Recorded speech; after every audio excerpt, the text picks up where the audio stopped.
జీవే దయ కోసం చర్చించుకున్నాం. అంటే ఇతర జీవుల పట్ల మనం ఎటువంటి దయని చూపించాలి. నిజమైన సోషల్ సర్వీస్, నిజమైన వెల్ఫేర్ యాక్టివిటీ ఏంటంటే ఆచార్యులు జగద్గురు ప్రభుపాద గారు చెప్తారు, ఈ కృష్ణ చైతన్యాన్ని, ఈ సనాతన ధర్మాన్ని, ఈ భాగవత ధర్మాన్ని మనం ఇతరులకి ప్రచారం చేయాలి. సో భగవద్గీతలో శ్రీకృష్ణ భగవానుడు అందించిన ఈ జ్ఞానం ఏదైతే మనకి తెలిసింది, ఒక మనిషి ఎలా నడుచుకోవాలి, ఏది ఆచరించాలి, సో ఎటువంటి దానాన్ని చేయాలి, ఎటువంటి లక్షణాన్ని కలిగి ఉండాలి, ఎటువంటి ధర్మాన్ని ఆచరించాలి, సో ఎటువంటి నిజమైన లక్షణాలు, సో ఎటువంటి బుద్ధిని కలిగి ఉండాలి, ఎటువంటి ఆలోచన కలిగి ఉండాలి, ఎటువంటి ఆహారాన్ని భుజించాలి, ఇవన్నీ భగవద్గీతలో భగవంతుడు మనకి జ్ఞానాన్ని అందించారు. సో ఆ జ్ఞానాన్ని భగవంతుడు ఏదైతే అందించారో అది మనం ఇతరులకి ప్రచారం చేయాలి, ఇతరులకి అందించాలి. అదే నిజమైన జీవేదయ. సో జగద్గురు ప్రభుపాద గారు కూడా ఈ నిజమైన దయ చూపించారు జీవుల పట్ల. అందుకని ఆయన ఏం చేశారు, 70 సంవత్సరాల వయసులో పాశ్చాత్య దేశాలకు వెళ్ళి ఈ కృష్ణ చైతన్యాన్ని ప్రచారం చేశారు. సో ఎన్నో దేశాల్లో ఆయన ఈ భగవద్గీత భాగవత ధర్మాన్ని బోధించి ఎన్నో లక్షల మందిని భక్తులుగా మార్చారన్నమాట. ఇప్పుడు ప్రతి దేశంలోని ప్రతి ప్రదేశంలో కూడా ఒక ఇస్కాన్ మందిరాలు ఉన్నాయి.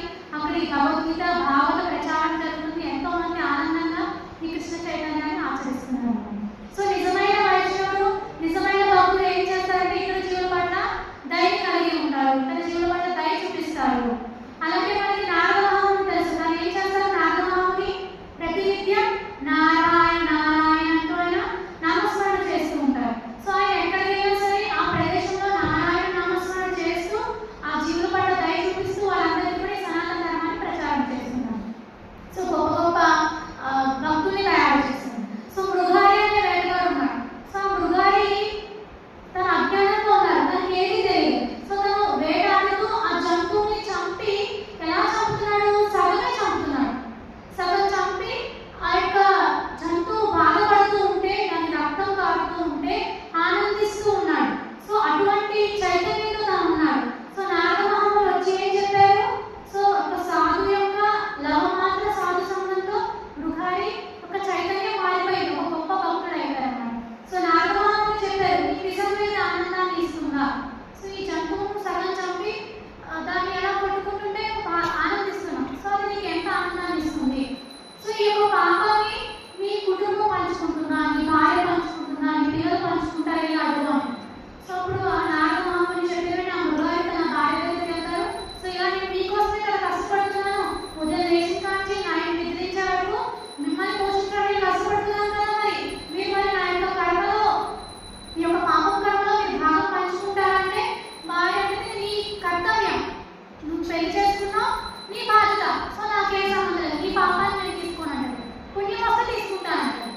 సో శాస్త్రాలు కూడా ఏం చెప్తాయి, భర్త ఏదైనా పుణ్యం చేస్తే, భర్త ఏదైనా ధర్మం చేస్తే అందులో సగభాగం 50% భార్య వెళ్తుంది. సో భార్య పని ఏంటంటే భర్తని బాగా చూసుకోవాలి, ఇంట్లో పిల్లల్ని బాగా చూసుకోవాలి. ఎందుకంటే అప్పుడు భర్త చేసిన ఈ ధర్మ కార్యాల నుంచి, ఆ పుణ్య కార్యాల నుంచి 50% తనకి బెనిఫిట్ అయిపోతుంది. సో తను ఏం చెప్తుందంటే నీ పాపాన్ని నేను తీసుకోను, నీ పుణ్యం ఏదైనా ఉంటే తీసుకుంటానని చెప్తున్నాను.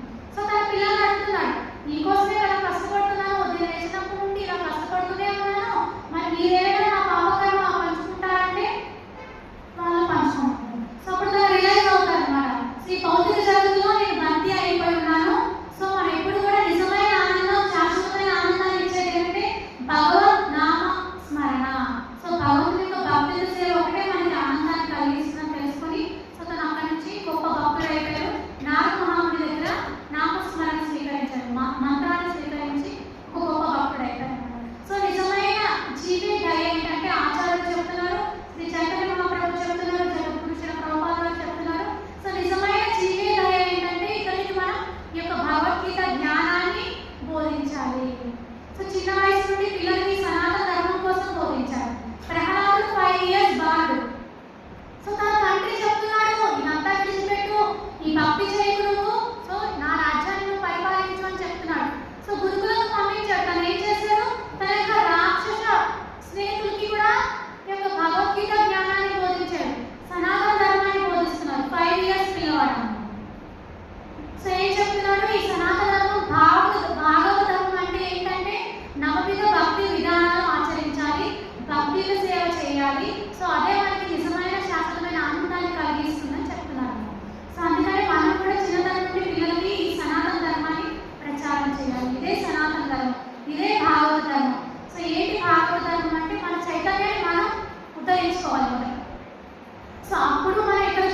దయ చూపించాలి, ఆ భగవంతునికి భక్తుల సేవ చేయాలి.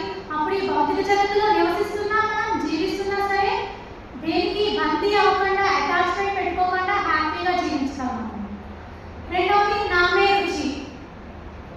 సో మనం కలియుగంలో ఎన్నో నామాలు ఉన్నాయి, భగవంతుడు ఎన్నో నామాలు ఇచ్చారు.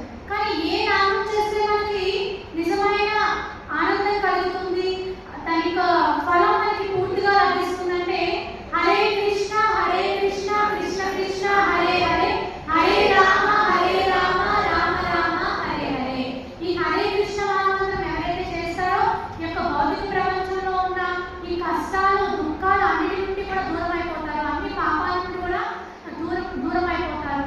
సో భగవంతుని వారి పాపాలన్నీ నశింపజేస్తారు. సో ఎంతో ప్రశాంతంగా ఆనందంగా జీవించగలరు. సో కేవలం ఈ యొక్క హరే కృష్ణ మహామంత్రం ద్వారా. కానీ మనం అందరూ ఆల్రెడీ భక్తిలో అడుగు పెట్టాము, నామం చేస్తున్నాము. ఆచార్యులు ఏం చెప్పారు మనకి?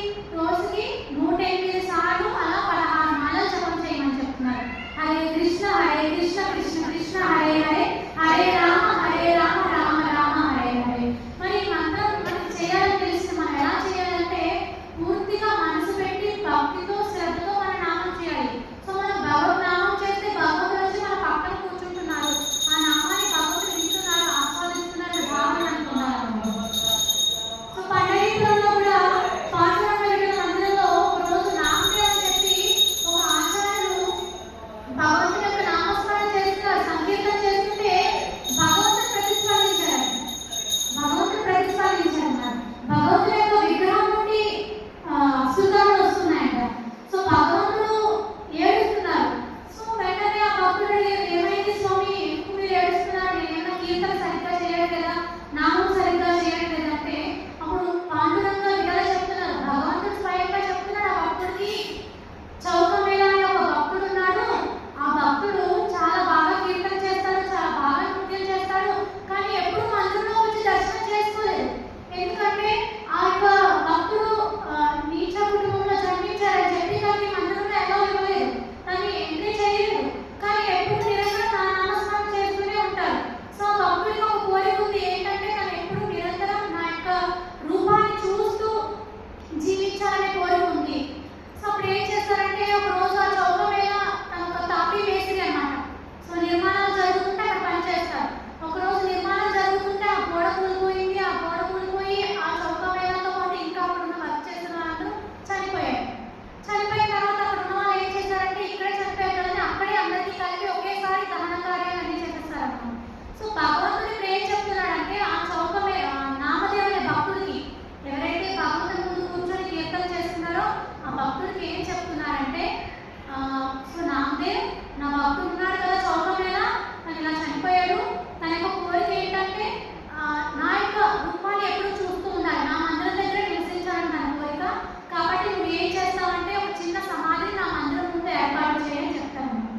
సో మరి అక్కడ అంతమంది చనిపోయారు, అందులో అతను ఎలా గుర్తించాలి, అతను దేవాన్ని ఎలా గుర్తించాలి, ఎముకలు ఎలా గుర్తించాలంటే సో అక్కడ చాలా చనిపోయిన తర్వాత కాల్చిన ఎముకలు ఉంటాయి కదా.